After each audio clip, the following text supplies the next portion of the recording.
Dennis Larsen's a former Yale High School teacher and author and historian who's one of the top speakers on that YouTube list with his research and stories, especially about Ezra Meeker, but he's had other good topics here too. He recently spoke at the Lacey Museum's History Talk series about Natchez Pass, which is also found on YouTube. And secondly, the person with the highest rated talks here the past 5 years on the topic of the Oregon Cowlitz Trails is the curator of the Schmidt House Archives, Karen Johnson. So we have Dennis Larsen and Karen Johnson. She also spoke recently at the Lacey Library, just did a great job there with that same talk on the Cowlitz Trail and the Oregon Trail. I tell you, you can't do better than these two knowledgeable and interesting historians, and to have them here at the same time just might bring this talk to near the very top of the viewing list. I think it's going to be great. But let's welcome Dennis Larsen and Karen Johnson. Dennis?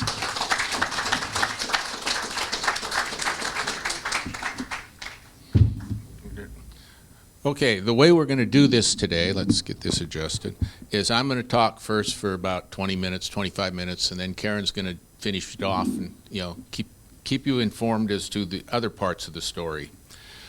About maybe 3-4 years ago, the two of us collaborated on writing 2 books, and the book on the left is called Our Faces Are Westward, and that's the story of Edward J. Allen's Oregon Trail trek and the story of how he got to Olympia. And the book on the right, Yankee on Puget Sound, is the story of his time here in Puget Sound and all the adventures that he had, and he had a lot. Okay, since we collaborated on this book, on these 2 books, a lot of new information has surfaced. Things like Allen's 1852 private journal that covered all the events leading up to his decision to come out here. A friend of his who traveled the trail with him also kept a diary, and that has surfaced. And then his brother kept a lot of diaries, and in 1855 his diary telling about Allen's homecoming back to Pittsburgh has surfaced, and the story of Allen's land purchases all over the Olympia area has surfaced. So you're going to learn about those a little bit today. Okay, I'm going to call him Eddie. That's what we call him. We've become quite familiar over the years. Okay, Eddie's family and his aunts and uncles and cousins and relatives all immigrated from Warwickshire, England, and they came to the States between 1803 and 1850. So the family migrated, not just his immediate family, but a lot of the relatives also came. And if you don't know where Warwickshire is, it's circled in the middle in red. And Shakespeare also came from Warwickshire. Warwickshire, okay. And the Allens lived in the north part, and Shakespeare lived in the west part. And everybody immigrated from Liverpool, which is over there on the left, the big city. The bulk of the extended family made their way to Pittsburgh and settled there and around the 1830s, and parts of the family made it as far west as Cincinnati, and they were in smoky Pittsburgh when this story takes place. Okay, this is the immediate family, his parents, his siblings, and his future wife, and they were really a close family. They were, at night when they would sit around, they would read poetry to each other and then actually discuss it. They would discuss the politics of the day, and they would entertain friends. And when they weren't home, and they were quite often absent, especially the siblings, they would write letters. And these letters were often, and they were saved, which is really amazing, okay? When Eddie made the decision to go west, Rebecca, the second one from the bottom down there, she was getting married, and she postponed her wedding for 1 year so Eddie could be home for the ceremony. So, like I say, they were incredibly close. The girls, with the possible exception of the youngest, Amelia, in the far right left over there, all went to a female academy in Ohio. The boys, down here in the bottom, they went to an academy in Pittsburgh that was a forerunner of Duquesne University. The mother, up there in the top, Amelia. Her real name was Millicent, I think it's how you say it, but she went by Amelia. She actually immigrated to the United States twice, once in 1803 and once again in 1827. Why twice? Well, she came over as a little girl with her family in 1803 and stayed until the War of 1812 broke out, and Dad said, we're going back to England.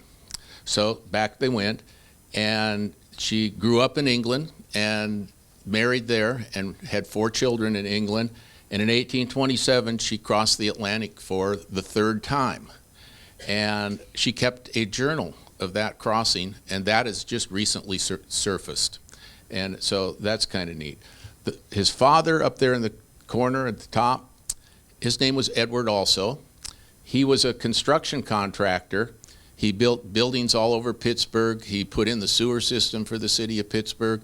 And he also built the tunnels through the Appalachian Mountains that the railroads eventually came through. His brothers down here at the bottom, William and George, they were steamboat officers and very young steamboat owners. And by very young, I mean they were like 20s when they bought a steamboat. George was even younger. He was 19 when they purchased a steamboat. And the 2 sisters on the right, Rebecca, on the left, and you're, on the left. Rebecca and Amelia were Pittsburgh school teachers. And up here was the oldest sister, Elizabeth, and she was married to a country doctor. And a lot of visits were made to their homes out in the country because everybody wanted out of smoky Pittsburgh whenever they could. And then the lady with the baby on the far side is Eddie's future wife, also named Elizabeth. And it's pretty neat to actually have the whole family picture up here, the whole crew. They were a family of abolitionists. They were ardently opposed to slavery, and the father actually attended several free soil conventions and things like that. The interesting thing here is Rebecca, right here, married a guy from Arkansas who became a Supreme Court judge in Arkansas, and he owned 2 slaves. And how that story evolves is something that's not part of this talk, but it's pretty interesting. So maybe someday we'll get to tell that story. Okay, this is William on the left and Eddie here on the right, as I'm looking at it. There's a 10-year age difference between the 2 of them. Eddie's the youngest. And we are really indebted to William because what he did was when Eddie headed west and wrote letters back home, he transcribed them, took out the personal stuff and sent them off to the Pittsburgh newspaper, and they were published in the Pittsburgh Dispatch. And then he did something even more neat. He made scrapbooks of those letters and gave one to each one of his siblings. The calligraphy is William's handwriting, and 2 of these have survived. One had the cover on, and one was missing the cover. Karen tracked the one that was missing the cover down to the rare book library at the Beinecke Library for Yale University back in Connecticut. And that and a reminiscence that Alan kept and donated to the University of Pittsburgh, and a few letters written by William were the basis of our 2 books. And then a lot of stuff surfaced after that. And William's letters were kind of interesting. Some of them are 20 pages long. And they're written in this kind of handwriting. It's really an adventure to try to get through those. Okay, so why did Eddie come west? Why did he come here to Olympia? There were several reasons. He had a really bad case of bronchitis. I mean, really bad. He was coughing up blood.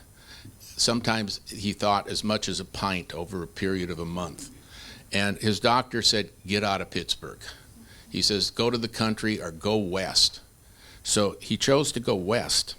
And this is what he wrote. He said, at the age of 22, I found myself, if the doctor's opinions were to be accepted, very dilapidated as to lungs and in a general condition of goneness that did discredit to several generations of sturdy ancestors. So an outdoor summer in the hills around Pittsburgh, and the resulting benefits gave the cue for a more extended outing, from which grew the idea of a trip to Oregon. It seemed like a kill or cure remedy, but it offered adventure. So, picture that. You've got bad lungs and you're going to come west over the Oregon Trail. Now, if you don't know how that works, it's 2,000 miles and it's 4 to 5 months of eating dust. And he wrote in his letters that the dust clouds totally enveloped the wagons as they were working their way west. And at times, to protect his eyes, they wore goggles. And at other times, to protect his lungs, they had to put bandanas over their mouths. And he did, 4 months of that. And what was really amazing? When he got here, he was cured. So, if you got bronchitis, there's the cure. Second, he was in a dead-end job. He was working in a food warehouse, filing invoices, and he wanted some kind of adventure. And he wanted out of that job. And boy, he was going to have the adventures. There was no doubt about that. And then the third reason is all his friends and his coworkers had a terrible case of California fever. Everybody was talking about California. Why were they talking about California in this time period? Gold, right? And so he just said, I have to get into this.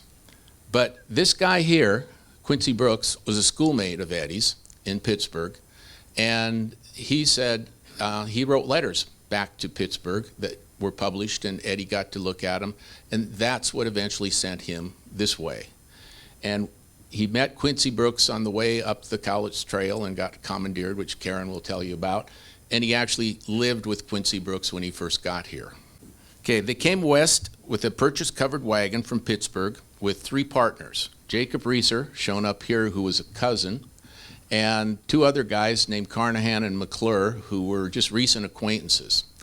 We think this is what his covered wagon looked like. It would have had oxen instead of horses, but Eddie actually drew this picture, so that's why we think it's the covered wagon. And the thing that was really strange about this is all these guys were single, unmarried, and going to Oregon. And in this time period, if you were single and unmarried, where were you going? California. You're going to chase gold. And who goes to Oregon? Families. And so it's a little different. Obviously there were some single people that came to Oregon, but the bulk were, families. Okay, the 4 men came by steamboat down the Ohio River from Pittsburgh, and they came with their sister Amelia. Well, Eddie and Jacob came first, and they came down to Cincinnati, visited relatives, then to Louisville, and they dropped Amelia off there, and so Eddie and Jacob Reeser ended up in St. Louis, and Carnahan and McClure came along a little bit later, and then they changed steamboats to the St. Paul, and they went up the river here to Council Bluffs, where they actually began their journey west. They stopped here in Weston, in western Missouri, and bought some oxen, and they supplied a lot of humor for the guys who really, the farmers who really knew what they were doing. These guys were city boys. They had never worked with oxen in their life. They didn't know anything much about it, and there were just incident after incident where they just totally screwed up what they were supposed to be doing, and it was just a little bit humorous. Okay. All right. Mail. It's one of the things that people probably that don't know a whole lot about the Oregon Trail don't know is there were a whole lot of ways for you to send letters back home and tell people how you were doing on your westward journey. And one of the ways Eddie took advantage of was this place.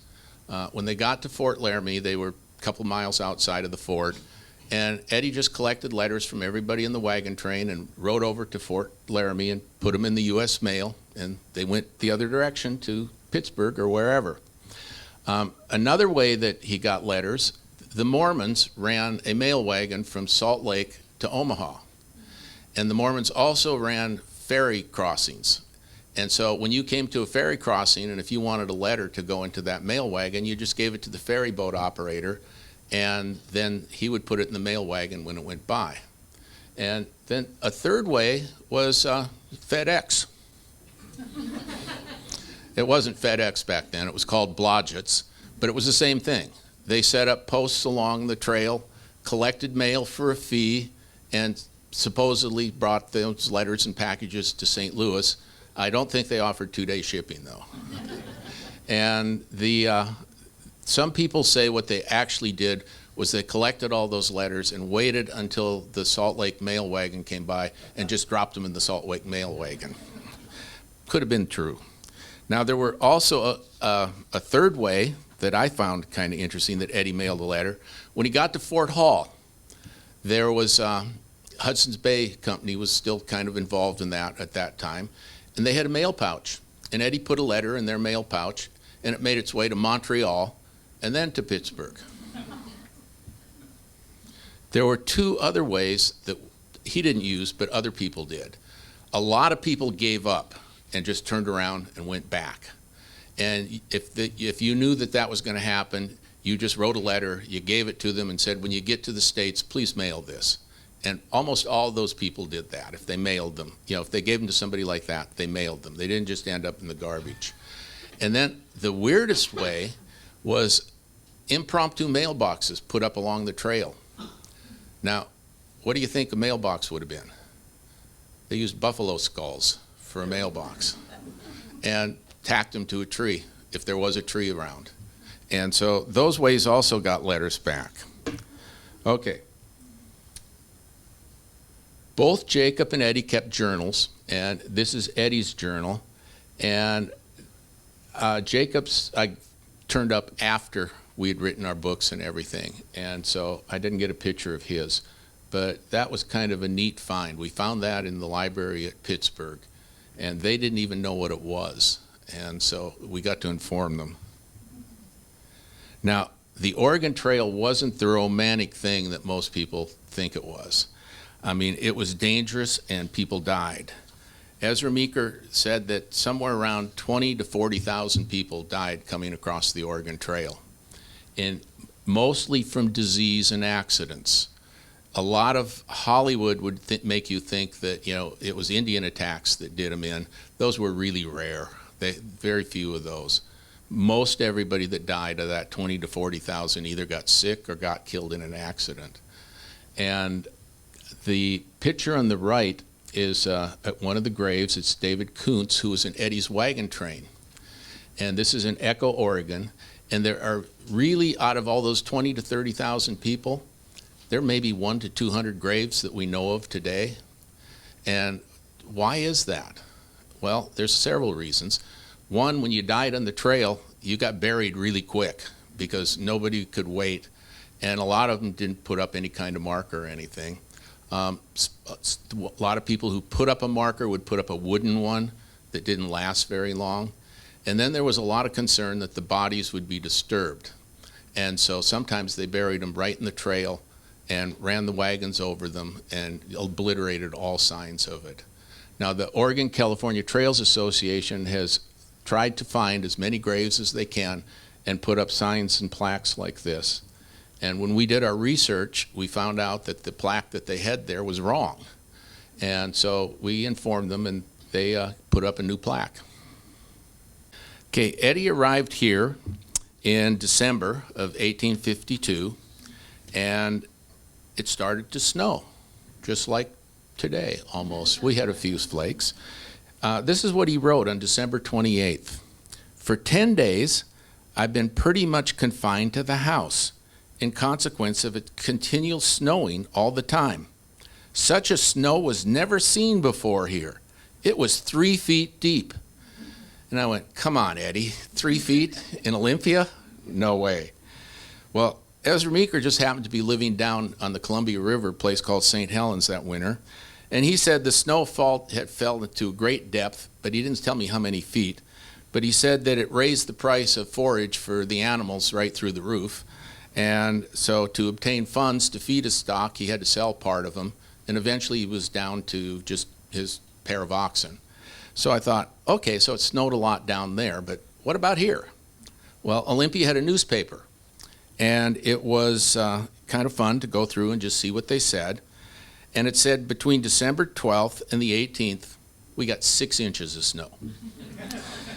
But it was cold, really cold. On December 23rd, it was 14 degrees. That's kind of nippy, but we've been down there before. And south of us, they had 17 inches of snow, and down in the Cowlitz River, they had 26 inches.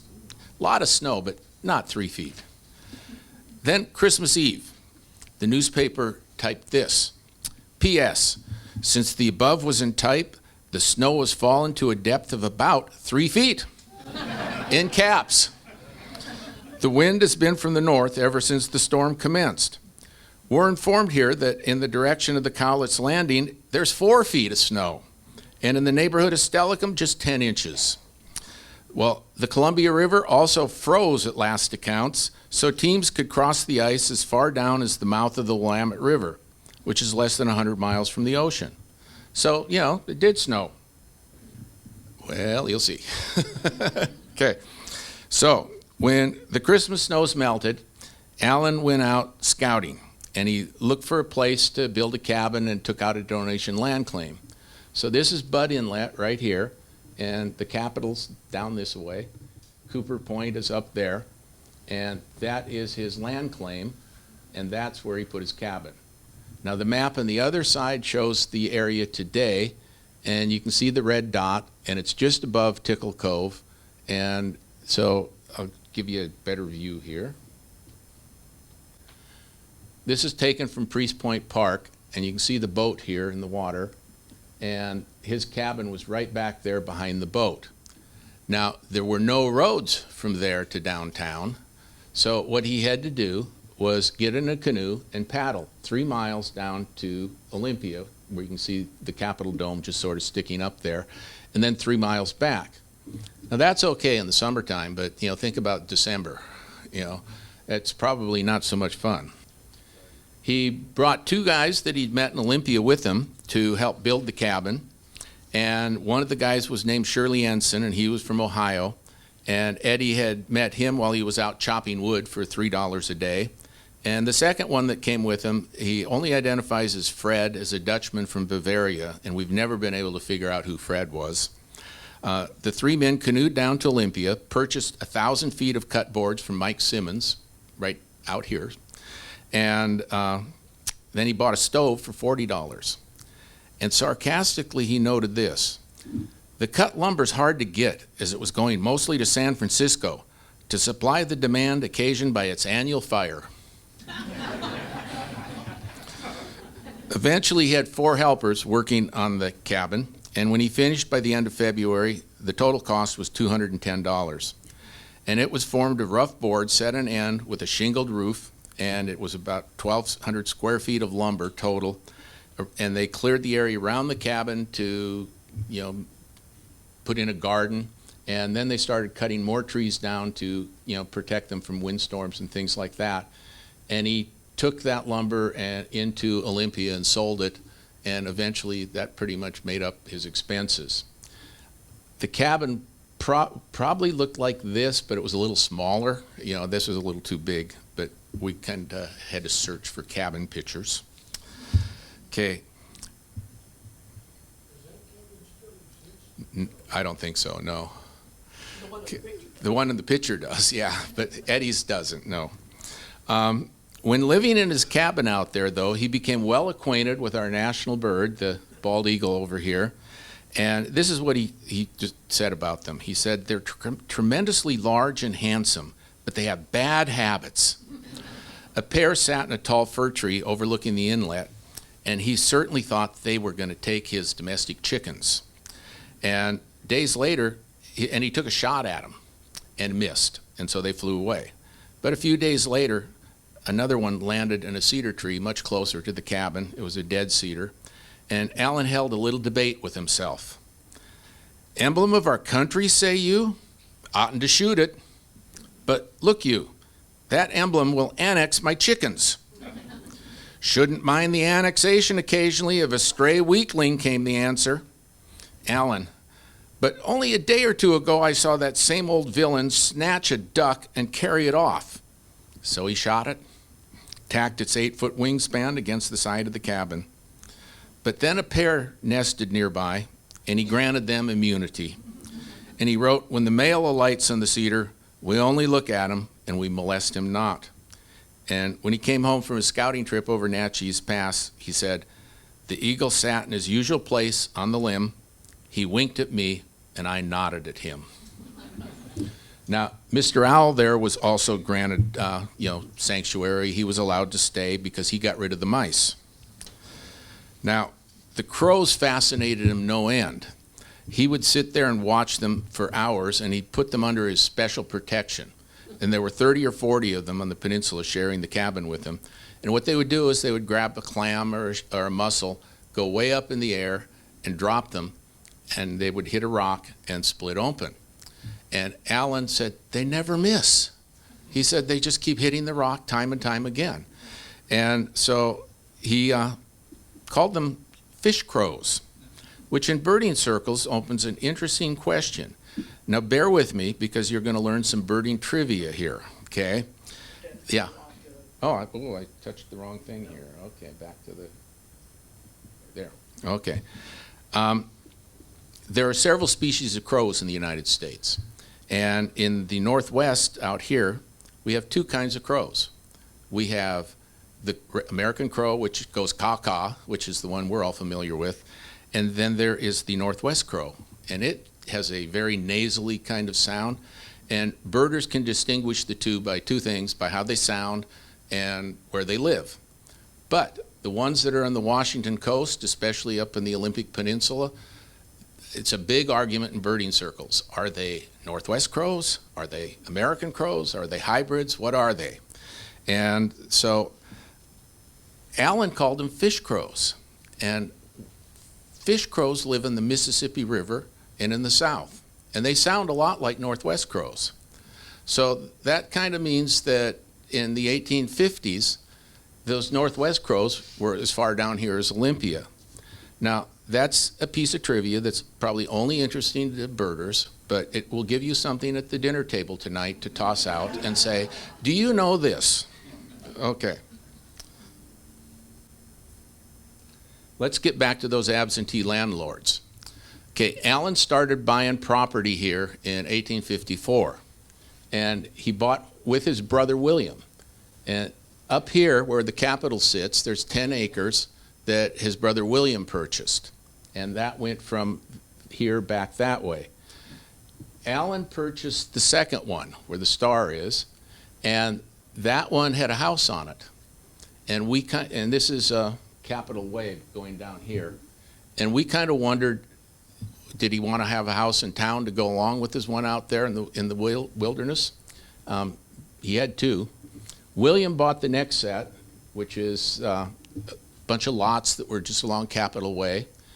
And then these three here, they were all Alan's purchases. The two on the waterfront weren't of much value because they were mostly mud flats. And this is what Olympia looked like a little bit later than Alan's time, but it gives you an idea kind of where things were. This one is interesting. You have that 10-acre purchase that William made, and it's got a neat history because William died in 1858, and he had willed the property over to Eddie. Eddie kept the property until the Civil War, and then he joined the Union Army, and so he signed it over to his wife in case he got killed. And eventually, it ended up being owned by every one of the brothers and sisters and his parents. And that 10 acres, which is the historic district south of today's Capitol, when it eventually became part of Olympia, it was called the Edward J. Allen, what do they call it, annexation or something like that, to the city. And so there was a part of that property that's going to require a little more history. Edmund Sylvester donated 12 acres to the city, or the state, I mean, way back in the 1850s to build a capitol on. And Sylvester's property was just to the right of the road. Allen's property was to the left of the road. And so those 12 acres, originally they put a capitol building there, and that was our capitol up until 1905. And then they wanted to build a nicer one, a new one. And it got all bogged down in politics and things like that. And so they moved to where the state superintendent's office is down by Sylvester Park, that big stone building. And that became our capital from 1905 until about 1928, I think it was. And all the while, around 1910, Allen started to sell off his land. And he knew that the state at that time was debating about not just building a Capitol building, but a whole complex that would house, all parts of government, the court and everything. And they didn't really know if they were going to need more than Sylvester's land at that point. And so Allen said, I'll donate you some land. And he donated from about here, a couple blocks over, up to the road. And then he put a little codicil in that land gift that said, if the state doesn't use it for the purposes, that it was given, it reverts back to me or my descendants. And that was a time bomb that was sitting there in that piece of property, because a few years ago, that road got torn up. And I don't know if you remember, but it was closed for a while. And I didn't know for sure what they were going to do with it. But I had been talking to an Allen descendant, and he was well aware of the codicil. And, and I began to say to myself, did the guys, the architects and stuff, did they go back and look at that 1910 deed of transfer? And, well, what they did was they replaced it with a road that was, that one. And so everything was good. The transfer was all okay. But I would kind of like it if the history books would say the land donated for the Capitol campus came not just from Sylvester, but from Sylvester and Allen. It would be nice if they did that. And then he bought one other piece of property. This is Seattle, and it was 3 acres. And this corner, right up there, is right about where the convention center goes, where I-5 goes under that convention center. And this boundary here follows I-5, and so going the other way is up the hill toward toward the hospital district up in Seattle. We know he held on to that at least through the Civil War. If he kept it until 1910, when he started selling his other properties, he made a lot of money. If he passed it off to his descendants, they made a lot more.